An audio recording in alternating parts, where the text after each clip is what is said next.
Hello friends, എല്ലാവർക്കും സുഖം തന്നെയല്ലേ? ജീനസ് വേൾഡിലെ പുതിയൊരു വീഡിയോയിലേക്ക് എല്ലാവർക്കും സ്വാഗതം. ഞാൻ ഇന്ന് വന്നിരിക്കുന്നത് ഒരു പഴംപൊരിയുടെ റെസിപ്പി ആയിട്ടാണ്. ഈസി ആയിട്ട് എന്നാൽ ചായക്കടയിൽ കിട്ടുന്നത് പോലെ തന്നെ നല്ല ടേസ്റ്റി ആയിട്ടുള്ള പഴംപൊരി നമുക്ക് വീട്ടിൽ തന്നെ ഉണ്ടാക്കിയെടുക്കാം. ഒട്ടും എണ്ണ കുടിക്കൂല, എന്നാൽ നന്നായിട്ട് വരുന്ന ഒരു പഴംപൊരി കേട്ടോ. അപ്പോൾ എങ്ങനെയാണ് ആ പഴംപൊരി ഉണ്ടാക്കുന്നത് നിങ്ങൾക്ക് കാണണ്ടേ? അപ്പോൾ അതിനു മുന്നേ നിങ്ങൾ ആദ്യമായിട്ടാണ് എൻ്റെ ചാനൽ കാണുന്നുണ്ടെങ്കിൽ, നിങ്ങൾക്ക് എൻ്റെ വീഡിയോ ഇഷ്ടപ്പെടുകയാണെങ്കിൽ ഒന്ന് ലൈക്ക് ചെയ്യുക, കമന്റ് ചെയ്യുക, സബ്സ്ക്രൈബ് ചെയ്യുക. തൊട്ടടുത്തുള്ള ബെല്ലൈക്കൺ കൂടി പ്രസ് ചെയ്യുകയാണെങ്കിൽ ഞാനിടുന്ന വീഡിയോസിന്റെ എല്ലാ നോട്ടിഫിക്കേഷനും നിങ്ങൾക്ക് വരുന്നതാണ്. അപ്പോൾ നമുക്ക് പഴംപൊരി ഉണ്ടാക്കിയാലോ? അപ്പൊ വീഡിയോയിലേക്ക് പോകാം. നമുക്കിന്ന് പഴംപൊരി ഉണ്ടാക്കിയാലോ? നേന്ത്രപ്പഴം, നല്ല പഴുത്ത നേന്ത്രപ്പഴം ഉപയോഗിച്ചിട്ട് പഴംപൊരി ഉണ്ടാക്കാം.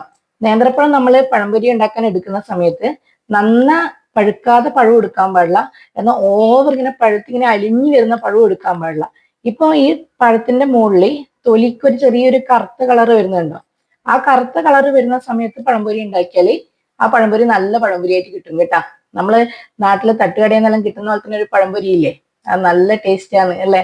നമ്മളെല്ലാം പഴംപൊരി ഉണ്ടാക്കിയാൽ കുറച്ച് സമയം കഴിയുമ്പോൾ ഒന്നിക്കലും അത് ഒരു ഭയങ്കര ബാറിങ്ങനെ പിടിക്കും അല്ലെ, ഇങ്ങനെ വലിച്ച് കടിച്ചാലും കിട്ടില്ല, പറിച്ചാലും കിട്ടാത്ത ഒരവസ്ഥ വരും അല്ലെ.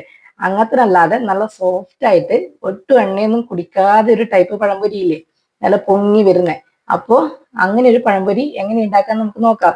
അതിന് വേണ്ടിയിട്ട് ഞാനിവിടെ ഒരു മീഡിയം സൈസ് ഉള്ള ഒരു പഴം എടുത്തിട്ടുണ്ട്, 3 പഴങ്ങൾ എടുത്തിട്ടുണ്ട്. പിന്നെ നമുക്ക് ആവശ്യം കുറച്ച് ഏലക്കായ വേണം. ഏലക്കായ ഞാൻ പൊടിച്ചു വെച്ച ഏലക്കായാണ് കേട്ടോ. നമുക്ക് വേണ്ടുന്നത് മൈദപ്പൊടിയാണ്. ഞാനിവിടെ മൈദപ്പൊടി ഈ ഒരു ഗ്ലാസിന്റെ അളവിലാണ് എടുത്തിട്ടുള്ളത് കേട്ടോ. ഈ ഒരു ഗ്ലാസ് അളവില് മൈദപ്പൊടി എടുത്തിട്ടുണ്ട്.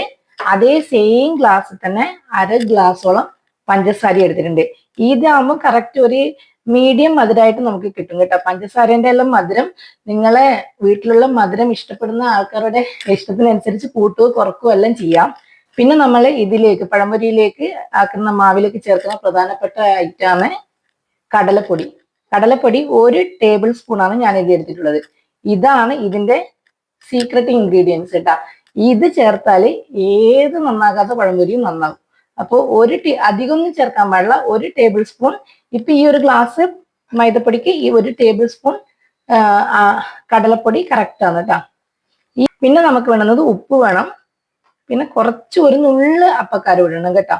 അപ്പക്കാരം അല്ലെങ്കിൽ ബേക്കിംഗ് സോഡ. ബേക്കിംഗ് സോഡ ഒരു നുള്ള് കേട്ടോ. ഇടുന്നുണ്ടെങ്കിൽ ഇടാം, ഇല്ലെങ്കിലും കുഴപ്പമൊന്നുമില്ല. തികച്ചും ഓപ്ഷണലാണ്. ഇല്ലാണ്ടും നല്ല നല്ല പഴംപൊരിയായിട്ട് നമുക്ക് കിട്ടും കേട്ടോ. പിന്നെ ഞാനിവിടെ സൺഫ്ലവർ ഓയിലാണ് ഫ്രൈ ചെയ്തെടുക്കാൻ ഉപയോഗിക്കുന്നത്.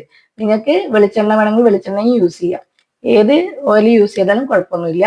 അപ്പോൾ നമുക്ക് പഴംപൊരി ഉണ്ടാക്കിയാലോ? ആദ്യം തന്നെ നമുക്ക് ഈ പഴത്തിനെ ഒന്നിച്ച് എന്ത് ചെയ്യണം എന്ന് വെച്ചാൽ കട്ട് ചെയ്തെടുക്കണം. നിങ്ങൾക്ക് ഈ പഴം മുഴുവൻ നമ്മൾ ചായക്കടയിലെല്ലാം കിട്ടുന്ന പഴംപൊരി എന്ന് വെച്ചാൽ നീളത്തിലാണ് കിട്ടല് അല്ലേ.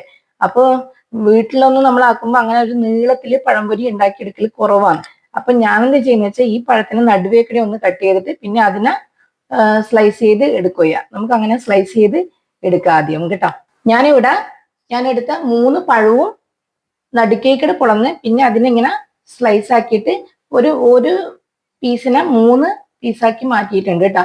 ഈ ഒരു സൈസിലാണ് ഞാൻ കട്ട് ചെയ്ത് എടുത്തിട്ടുള്ളത്. നമ്മൾ വീട്ടിൽ നിന്നെല്ലാം ആക്കുമ്പം ഇങ്ങനെ വീണ്ടും കേട്ടോ. വലിയ രീതിയിൽ കട്ട് ചെയ്താൽ നമുക്ക് ഒരുപാട് ഓയിലിൽ മുക്കി പൊരിക്കേണ്ടി വരും. അപ്പോൾ അത്രയും ഓയിൽ വെറുതെ വേസ്റ്റ് ആവുക. അപ്പോൾ ഈ ഒരു സൈസിൽ നമുക്ക് കട്ട് ചെയ്തെടുത്താൽ ഈസിയാണ് കാര്യങ്ങൾ. അപ്പോൾ നമുക്ക് ഇതിനെ അങ്ങോട്ട് മാറ്റി വെക്കാം. ഇനി നമുക്ക് പഴംപൊരി ഉണ്ടാക്കേണ്ട ബാറ്റർ തയ്യാറാക്കാം. ഞാനിവിടെ ഒരു പാത്രം എടുത്തിട്ടുണ്ട്. അതിലേക്ക് നമ്മൾ എടുത്തു വെച്ച മൈദപ്പൊടി ഇട്ട് കൊടുക്കുക. ഈ ഒരു ഗ്ലാസിന്റെ അളവിനാണ് ഞാൻ എടുത്തിട്ടുള്ളത് കേട്ടോ. അതിലേക്ക് നമ്മൾ എടുത്തു വെച്ചിട്ടുള്ള കടലപ്പൊടി, ഇത് 1 ടേബിൾ സ്പൂൺ കടലപ്പൊടിയാണ്. അത് നമുക്ക് മൈദപ്പൊടിയിലേക്ക് ഇട്ട് കൊടുക്കാം. അതിലേക്ക് നമ്മൾ എടുത്തു വെച്ച 1/2 ഗ്ലാസ് പഞ്ചസാരയുണ്ട്. ആ പഞ്ചസാരയും നമുക്ക് ഇതിലേക്ക് ഇട്ട് കൊടുക്കാം. പഞ്ചസാര ഇട്ട് കൊടുത്തു. ഇനി നമുക്ക് അതിലേക്ക് പൊടിച്ചു വെച്ച ഏലക്കായ പൊടിയും കൂടി ഇട്ട് കൊടുക്കാം. ഇതിലേക്ക് നമ്മൾ ആവശ്യത്തിന് കുറച്ച് ഉപ്പ് ഇട്ട് കൊടുക്കുക. ഉപ്പ് നോക്കിയിട്ട് പിന്നെ ഇട്ട് കൊടുക്കുക, കുറച്ച് ഇട്ട് കൊടുത്താൽ മതി.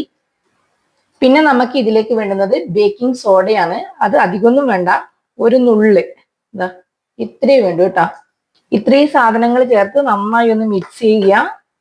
അതിനുശേഷം ആവശ്യത്തിനുള്ള വെള്ളവും ഒഴിച്ച് നന്നായി കുഴച്ചെടുക്കുക.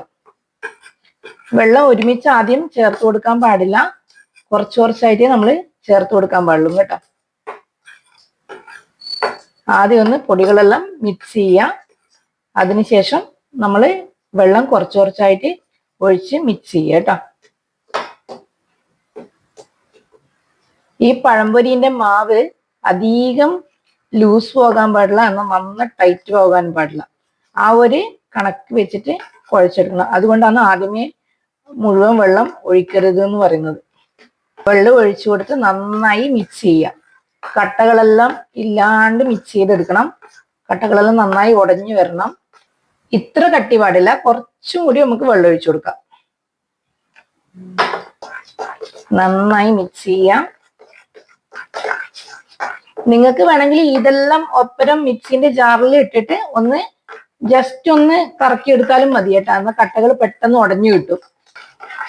ഇപ്പൊ ഏകദേശം മാവിലേക്ക് ഒഴിച്ച വെള്ളത്തിന്റെ കണക്ക് കറക്റ്റ് ആയിട്ടുണ്ട് കേട്ടോ. കണ്ടോ, ഈ ഒരു കൺസിസ്റ്റൻസിയിൽ നമുക്ക് കിട്ടണം. ഇതിലേക്ക് ഞാൻ മഞ്ഞൾപ്പൊടിയോ കളറോ ഒന്നും ചേർക്കുന്നില്ല. കാരണം ഓൾറെഡി നമ്മൾ ഒരു ടേബിൾ സ്പൂണ് കടലപ്പൊടി ഇട്ട് കൊടുത്തിട്ടുണ്ടല്ലോ. അതിന്റെ ആ ഒരു ലൈറ്റ് മഞ്ഞ കളർ ഇതിലുണ്ടാവും. ഇതുവരെ കടലപ്പൊടി ഇട്ടിട്ട് പഴംപൊരി ഉണ്ടാക്കിയിട്ടില്ലെങ്കിൽ ഒരിക്കലെങ്കിലും അങ്ങനെ ഉണ്ടാക്കി നോക്കണം കേട്ടോ. നല്ല ടേസ്റ്റ് ആണ്. അപ്പോ നമ്മളെ പഴംപൊരിയുടെ കൂട്ടിട റെഡി ആയിട്ടുണ്ട് കണ്ടോ. നമുക്ക് എന്ത് ചെയ്യാം, പഴംപൊരി ചുട്ടെടുക്കാം. ഞാനിവിടെ 1 ഗ്ലാസ് വെള്ളം എടുത്തിട്ടുണ്ട്. അതിൽ കുറച്ച് വെള്ളമേ ബാക്കിയുള്ളൂ കേട്ടോ. അപ്പോൾ വെള്ളത്തിന്റെ കണക്ക് നമുക്ക് കറക്റ്റ് ആയിട്ട് പറയാൻ പറ്റില്ല. ഓരോ പൊടിയുടെ അളവിൽ വ്യത്യാസം ഉണ്ടാവും. അപ്പൊ നോക്കിയിട്ട് വെള്ളം ഒഴിച്ചു കൊടുക്കുക. 1 ഗ്ലാസ് വെള്ളം എടുത്തു വെക്കുക 1 ഗ്ലാസ് പൊടിക്ക്. അപ്പോൾ ഒഴിച്ചു നോക്കുമ്പോൾ ആ ഒരു കൺസിസ്റ്റൻസി വരുമ്പോൾ നമുക്ക് നിർത്തുക. അപ്പൊ നമുക്കിനി പഴംപൊരി ഉണ്ടാക്കിയെടുക്കാം. പഴംപൊരി ചുട്ടെടുക്കാൻ വേണ്ടിയിട്ട് ഞാനൊരു ചീനച്ചട്ടി അടുപ്പത്ത് വെച്ചിട്ടുണ്ട്. നമ്മൾ തയ്യാറാക്കിയ കൂട്ടുകടി എല്ലാം റെഡിയാണ്. ഇത് നമ്മളൊന്ന് ചെക്ക് ചെയ്ത് നോക്കുക കേട്ടോ. കാരണം ഇതിനകത്ത് ഉപ്പും മധുരം എല്ലാം കറക്റ്റ് ആയിട്ട് ഉണ്ടോന്ന് ഒന്ന് ചെക്ക് ചെയ്ത് നോക്കണേ. പിന്നെ നമ്മൾ കട്ട് ചെയ്ത് വെച്ച പഴപൊടിയുണ്ട്. ഒരു പഴംപൊരി ആയതിനു ശേഷം ഇട്ട് വെക്കാൻ വേണ്ടിയിട്ട് ഒരു പാത്രവും ഇവിടെ ഞാൻ സെറ്റാക്കി വെച്ചിട്ടുണ്ട്. അതിൻ്റെ അകത്ത് ടിഷ്യൂ പേപ്പർ വെച്ചിട്ടുണ്ട് കേട്ടോ. ടിഷ്യൂ പേപ്പർ വെച്ചാലുള്ള ഗുണം എന്ന് വെച്ചാൽ നമ്മൾ അതിൻ്റെ അകത്തുള്ള എക്സസ് ആയിട്ടുള്ള ഓയിൽ അത് ടിഷ്യൂ പേപ്പർ വലിച്ചെടുത്തോളും. അപ്പൊ നമുക്ക് പാത്രം ഇവിടെ നന്നായിട്ട് ചൂടായി വന്നിട്ടുണ്ട്.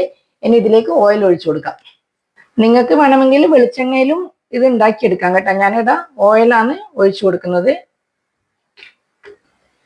ഓയിൽ ഇവിടെ നന്നായി ചൂടായി വരട്ടെ. അപ്പോഴേക്കും നമുക്ക് പഴംപൊരിയിലെ മാവിലേക്ക് ഓരോരോ പഴമായിട്ട് ഒന്ന് ഡിപ്പ് ചെയ്ത് വെക്കാം. എന്നാൽ നമുക്ക് ഓയിൽ ചൂടായിട്ടാകുമ്പോൾ എടുത്തിടാൻ സുഖമാണ് കേട്ടോ. ഇങ്ങനെ മാവിലേക്ക് അതങ്ങ് ഡിപ്പ് ചെയ്ത് വെക്കുക. നമ്മൾ പഴംപൊരി ഇത് ഓവറായിട്ട് ചൂടാക്കാൻ പാടില്ല. എന്നാല് അത്യാവശ്യം ചൂട് വേണം തന്നെ കേട്ടോ. നന്ന ചൂടില്ലാണ്ടും നമ്മൾ ഇതിലേക്ക് ഇട്ട് കൊടുക്കാൻ പാടില്ല.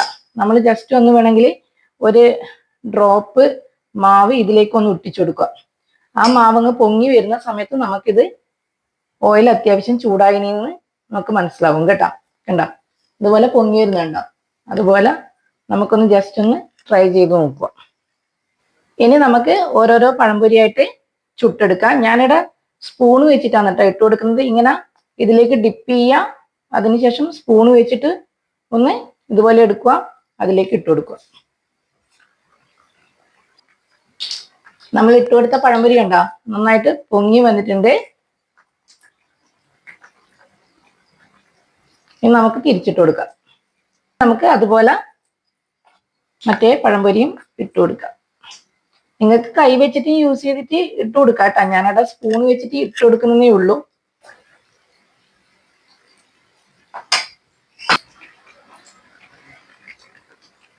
ഇനി ഇത് തിരിച്ചിട്ട് കൊടുക്കുക. അപ്പൊ നമ്മൾ ആദ്യം ഇട്ട് കൊടുത്ത പഴംപൊരി ഇവിടെ റെഡി ആയിട്ടുണ്ട്. നമുക്ക് എണ്ണയിൽ നിന്ന് പൊരിയെടുക്കാം. കണ്ട നല്ല പൊങ്ങി വന്ന പഴംപൊരി. ഇതുപോലെ നമുക്ക് എല്ലാ പഴംപൊരിയും ചുട്ടെടുക്കാം. നമുക്കിനി ഇതുപോലെ എല്ലാം ചുട്ടെടുക്കാം കേട്ടോ. ആദ്യം ഒന്ന് ഒഴിച്ചു കൊടുത്തിട്ടുണ്ട്. നമുക്ക് അടുത്തതും കൂടി ഇട്ട് കൊടുക്കാം. എന്നാൽ വേഗം വേഗം ആയി കിട്ടുമല്ലോ. നമ്മൾ എണ്ണയിൽ ഇട്ട് കൊടുത്ത പഴംപൊരി കണ്ടോ നല്ല അടിപൊളിയായിട്ടില്ലേ? അപ്പൊ ഇതുപോലെ പഴംപൊരി ഉണ്ടാക്കാത്തവർ ഇങ്ങനെ ഒന്ന് എന്തായാലും ട്രൈ ചെയ്ത് നോക്കണേ. റെസിപ്പി ഒന്ന് എന്തായാലും ഫോളോ ചെയ്ത് നോക്കുക. എന്നാൽ എത്ര നന്നാകാതെ ഇതുവരെ പഴംപൊരി ചുട്ടിട്ട് നന്നാകാത്തവരുണ്ടാവും അല്ലെ? ഉണ്ടാക്കുന്നവരുണ്ടാവും, പക്ഷെങ്കില് പഴംപൊരി ചുട്ടിട്ട് നന്നായിട്ട് വരാത്തവരുണ്ടാവും. അങ്ങനെയുള്ളവർക്ക് വേണ്ടിയിട്ടാണ് ഞാൻ ഈ റെസിപ്പി ചെയ്തത് കേട്ടാ. ഞാൻ ഉണ്ടാക്കുന്ന ഒരു വേർഷൻ. കാരണം ഞാനും ആദ്യം പഴംപൊരി ഉണ്ടാക്കുന്ന സമയത്ത് എനക്കും നല്ലതായിട്ട് വരലില്ലായിരുന്നു. അതിന് ഉണ്ടാക്കിയിട്ടാണ് ഇങ്ങനെ ഒരു റെസിപ്പി എനിക്ക് കിട്ടിയത് കേട്ടാ. നമ്മൾ ആദ്യം ഉണ്ടാക്കുന്ന സമയത്ത് ഞാൻ വെറും മൈദപ്പൊടിയും കുറച്ച് അരിപ്പൊടിയും ഉപ്പും മാത്രം ഉണ്ടാക്കി നോക്കി. പിന്നെ അതിന്റെ കൂടെ ബേക്കിംഗ് സോഡ ഇട്ടിട്ട് ഉണ്ടാക്കി നോക്കി. അപ്പോഴൊന്നും എനിക്ക് ഈ പഴംപൊരി ഇങ്ങനെ പെർഫെക്റ്റ് ആയിട്ട് വന്നിട്ടില്ല കേട്ടോ. പിന്നീട് അതിന്റെ കൂടെ കുറച്ച് കടലപ്പൊടിയും കൂടി ഇടാൻ തുടങ്ങിയതിന് ശേഷമാണ് എനിക്ക് പഴംപൊരി നന്നായിട്ട് കിട്ടി തുടങ്ങിയത് കേട്ടാ. കണ്ട അടിപൊളിയല്ലേ കാണാൻ. ഇത് നമ്മള് തണുത്താലും ഇതിന്റെ ഈ ഒരു ഷേപ്പ് അങ്ങ് മാറൂല കേട്ടാ. നല്ല സോഫ്റ്റ് ആയിട്ട് തന്നെ കിട്ടും. ചില പഴംപൊരി നമ്മൾ കഴിക്കുന്ന സമയത്ത് ഭയങ്കര ഹാർഡായിട്ട് നമുക്ക് ഫീൽ ചെയ്യും അല്ലേ. ഇത് അങ്ങനെ ഒന്നും ഉണ്ടാവില്ല, നല്ല സോഫ്റ്റ് ആയിരിക്കും. ആ മാവ് കറക്റ്റ് ആയിട്ട് മിക്സ് ആക്കിയാൽ കേട്ടാ. ഇതുപോലെ എല്ലാ പഴംപൊരിയും നമുക്ക് ചുട്ടെടുക്കാം. പഴംപൊരി ഉണ്ടാക്കുമ്പോൾ നിങ്ങൾ തീരുമാനിക്കുക എത്ര സൈസുള്ള പഴംപൊരി വേണമെന്നുള്ളത് കേട്ടാ. വലിയ സൈസുള്ള പഴംപൊരി ആണെങ്കിൽ ആക്കി എടുക്കുന്നുണ്ടെങ്കിൽ ആ പഴത്തിന് ഇങ്ങനെ ക്രോസ് ആയിട്ട് കട്ട് ചെയ്യണ്ട, നീളത്തിൽ തന്നെ മുറിച്ചിട്ട് നിങ്ങൾക്ക് പഴംപൊരി ഉണ്ടാക്കാം. കണ്ട നല്ല ഭംഗിയില്ലേ കാണാൻ. ബാക്കി പഴംപൊരി ഒന്ന് കാണിച്ചു തരാം. കണ്ട നല്ല സോഫ്റ്റ് ആണ്. അതിന്റെ ആ പൊങ്ങി വന്നത് കണ്ട അടിപൊളിയാണ്. ആദ്യമായിട്ടാണ് എന്റെ ചാനൽ കാണുന്നുണ്ടെങ്കിൽ ഒന്ന് സബ്സ്ക്രൈബ് ചെയ്യണേ. നിങ്ങളെ അഭിപ്രായങ്ങളെല്ലാം രേഖപ്പെടുത്തുകയും വേണം കേട്ടാ. അപ്പൊ നമ്മളെ ഇട്ടുകൊടുത്ത പഴംപൊരി ഇടാൻ റെഡി ആയിട്ടുണ്ട് കേട്ടാ.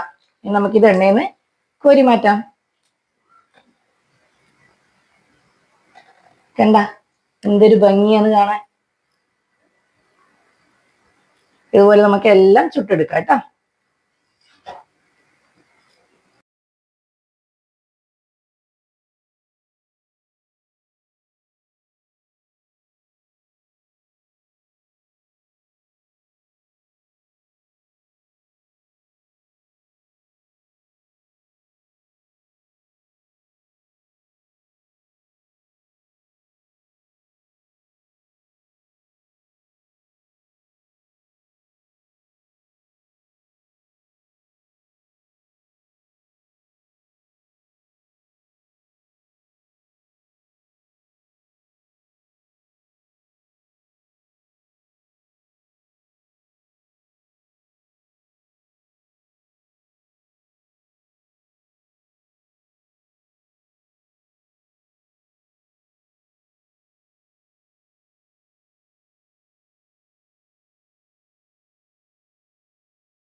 നമ്മൾ പഴംപൊരി ചുട്ടിട്ട് ഏകദേശം തീരാനായി കേട്ടാ. കണ്ട എണ്ണയൊന്നും ഒട്ടും കുടിച്ചിട്ടില്ല. നമ്മൾ ആദ്യം ഒഴിച്ച എണ്ണ എത്രയാണോ അത്ര തന്നെ ഓയിൽ ഇപ്പോഴും നമ്മളെ ചീനച്ചട്ടിൻ്റെ അകത്തുണ്ട്. പഴംപൊരി ആണെങ്കിൽ നന്നായിട്ട് വന്നിട്ടുണ്ട് കേട്ടാ. കണ്ട അടിപൊളിയല്ലേ കാണാൻ. അടിപൊളി ടേസ്റ്റ് ആണ്. ഇങ്ങനെ പഴംപൊരി ഉണ്ടാക്കാത്തവർ ഇങ്ങനെ ഉണ്ടാക്കി നോക്കണേ. അങ്ങനെ നമ്മളെ ലാസ്റ്റ് ട്രിപ്പ് പഴംപൊരിയും നമ്മൾ ചുട്ടെടുത്തു. അപ്പൊ ബാക്കി ആകെ ഇത്രയും മാവ് ബാക്കിയുള്ളൂ. ഇത് നമുക്ക് വെറുതെയെങ്കിലും പഴംപൊരി ഉണ്ടാക്കുന്നവർക്ക് അറിയായിരിക്കും. നമ്മൾ ലാസ്റ്റ് ഇത് വെറുങ്ങനെ ചെറുതായി തൊട്ട് കൊടുത്താൽ നല്ല ഉണ്ട നല്ല ടേസ്റ്റ് ആണ് അത് തിന്നാൻ. എനിക്ക് ഈ പഴംപൊരിനെക്കാട്ടി ഇഷ്ടം അങ്ങനെ ഉണ്ടാക്കിയെടുക്കുന്ന അപ്പം തിന്നാനാണ് കേട്ടാ. അത് നല്ല ടേസ്റ്റ് ആണ്. നല്ല ഉണ്ട ബോൾ പോലെ വരും. ഇപ്പൊ എങ്ങനെയുണ്ട് പഴംപൊരി? അടിപൊളിയല്ലേ? എന്തായാലും ഒരിക്കലെങ്കിലും ഞാൻ ഈ പറഞ്ഞ റെസിപ്പി നിങ്ങൾ ട്രൈ ചെയ്തിട്ട് എന്നോട് അഭിപ്രായം പറയണം എങ്ങനെ ഉണ്ടായിരുന്നു എന്നിട്ടാ. ഏതൊരാൾക്കും അടിപൊളി പഴംപൊരി ഉണ്ടാക്കിയെടുക്കുക. ഇനി നിങ്ങൾ പുറത്തുനിന്നൊന്നും പഴംപൊരി വാങ്ങി കഴിക്കണ്ട, വീട്ടിൽ നിന്ന് തന്നെ ഉണ്ടാക്കിയിട്ട് നമ്മളെ മക്കൾക്കെല്ലാം കൊടുത്തു നോക്ക്. അപ്പോൾ ഞാനിവിടെ എല്ലാ പഴംപൊരിയും ചുട്ടെടുത്തിട്ടുണ്ട്. നമ്മൾ ലാസ്റ്റ് ഒഴിച്ച പഴംപൊരിയും ഇവിടെ റെഡിയാണ്. ഇനി ഞാൻ നിങ്ങൾക്ക് ബാക്കിയുള്ള കൂട്ടിനെ കൊണ്ടാക്കുന്ന സാധനം കാണിച്ചു തരാം കേട്ടോ. എല്ലാരും ഉണ്ടാക്കുന്നുണ്ടാവും.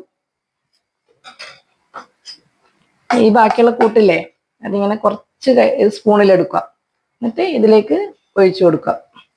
എന്നിട്ട് ഇങ്ങനെ ബോൾ പോലെ വരും. നിങ്ങൾക്ക് ബിസ്ക്കറ്റ് എല്ലാം വീട്ടിലുണ്ടെങ്കിൽ ബിസ്ക്കറ്റ് ഈ കൂട്ടിൽ മുക്കിയിട്ട് ഇങ്ങനെ പൊരിച്ചെടുക്കുക കേട്ടോ. ഞാൻ അങ്ങനെയെല്ലാം ചെയ്തെടുക്കലുണ്ട്. പിന്നെ ഈത്തപ്പഴം ഉണ്ടെങ്കിൽ ഈത്തപ്പഴവും ഈ സെയിം മാവ് തന്നെ നമുക്ക് മുക്കി പൊരിച്ചെടുക്കാം. ഈത്തപ്പഴം പൊരിയാവും, ബിസ്ക്കറ്റ് പൊരിയാവും. നമുക്ക് ബാക്കിയുള്ള മാവും വേസ്റ്റ് ആക്കണ്ട. അത്രയും മാവ് ബാക്കി വന്നിട്ടുള്ളൂ അല്ലേ? ആ 3 പഴത്തിന് ആ 1 ഗ്ലാസ് മൈദപ്പൊടിന്റെ കണക്ക് കറക്റ്റ് ആണ്. കുറച്ചെല്ലാം അങ്ങോട്ടും ഇങ്ങോട്ടും വരും കേട്ടാ. ഇപ്പൊ ബാക്കിയുള്ള മാവ് നമുക്ക് ഇങ്ങനെ ആക്കിയെടുക്കാം. കണ്ടാ ബോള് പോലെ വരുന്നു. അടിപൊളിയല്ലേ? കുട്ടികൾക്കെല്ലാം ഇങ്ങനത്തെല്ലാം കഴിക്കാൻ ഭയങ്കര ഇഷ്ടമായിരിക്കും കേട്ടാ. എന്റെ ചെറുപ്പത്തിൽ ഞാൻ ഇതാണ് കൂടുതൽ കഴിക്കല്. പഴംപൊരി അമ്മ ഉണ്ടാക്കിയാലും അമ്മ ലാസ്റ്റ് ഇതുപോലെ മാവ് ബാക്കി വന്നാല് മാവ് എന്തായാലും ബാക്കി ഉണ്ടാവും. ഒരാൾക്കും അങ്ങനെ കറക്റ്റ് ആയിട്ടൊന്നും ഉണ്ടാക്കിയെടുക്കാൻ പറ്റില്ലല്ലോ. അപ്പൊ ഇതുപോലെ ഉണ്ടാക്കും. അപ്പൊ ഫസ്റ്റ് പോയിട്ട് കഴിക്കുന്നത് ഇതായിരിക്കും. അപ്പൊ അമ്മ പറയും എന്നെ പഴംപൊരി കഴിക്കണേ, ഇതൊന്നും കഴിക്കാനില്ല എന്ന് പറയും. അത് കുട്ടികളായിരിക്കുമ്പോ അങ്ങനെയുള്ള കാര്യങ്ങളായിരിക്കും കൂടുതൽ കഴിക്കുക അല്ലെ? കണ്ടാ ഗുണ്ടുമണികളെ പോലെ കുറെ ബോൾസ്. ഇനിയും വേണമെങ്കിൽ നിങ്ങൾക്ക് ഇത് ഇങ്ങനെ വെറുങ്ങനെ പ്ലെയിൻ ആയിട്ട് ഇടുന്നതിന് പകരം ലാസ്റ്റ് ഒരു പീസ് പഴത്തിന്റെ പീസ് ചെറുതായി കട്ട് ചെയ്തിട്ട് ഇതിന്റെ ഇടക്ക് മാവിന്റെ കൂടെ മിക്സ് ആക്കി ഇട്ട് കൊടുത്താലും അതും ഒരു ചെറിയ കുട്ടിപ്പഴംപൊരി ആയിട്ട് കഴിക്കാം കേട്ടോ. എങ്ങനെ വേണമെങ്കിലും നമുക്ക് ആക്കിയെടുക്കാം. കണ്ട ഇത് ഇവിടെ റെഡി ആയിട്ടുണ്ട്. എങ്ങനെയുണ്ട് കാണാൻ? സൂപ്പർ അല്ലേ? അപ്പോ ഇങ്ങനെ പഴംപൊരി ആക്കാത്തവർ എന്തായാലും ഇങ്ങനെ ഉണ്ടാക്കി നോക്കണം. എന്നിട്ട് എന്നോട് അഭിപ്രായം പറയണേ. എന്താ നമ്മൾ മഞ്ഞപ്പൊടിയൊന്നും ഇട്ട് കൊടുത്തില്ല, എന്നാലും നല്ല കളറില്ലേ? അത് ആ കടലപ്പൊടിൻ്റെത് ആണ് കേട്ടോ. അപ്പൊ ഞാനവിടെ ഗ്യാസ് ഓഫ് ചെയ്ത് കൊടുത്തിട്ടുണ്ട്. അപ്പൊ നമ്മൾ എല്ലാ പഴംപൊരിയും ചുട്ടെടുത്ത് വെച്ചിട്ടുണ്ട്. കണ്ടോ എങ്ങനെയുണ്ട് കാണാൻ? അടിപൊളിയല്ലേ? അപ്പോ ഇത് കണ്ടോ നല്ല സോഫ്റ്റ് പഴംപൊരിയാണ്. ഇതിനിങ്ങനെ പെട്ടെന്നൊന്നും തണിഞ്ഞു പോകില്ല കേട്ടോ. നല്ല ഇതായിട്ട് സ്റ്റിഫായിട്ട് തന്നെ നിൽക്കും. അപ്പോ ഇങ്ങനെ പഴംപൊരി ഉണ്ടാക്കാത്തവര് ഇങ്ങനെയൊന്ന് ഉണ്ടാക്കി നോക്കണേ. എന്നിട്ട് എന്നോട് അഭിപ്രായം പറയണം.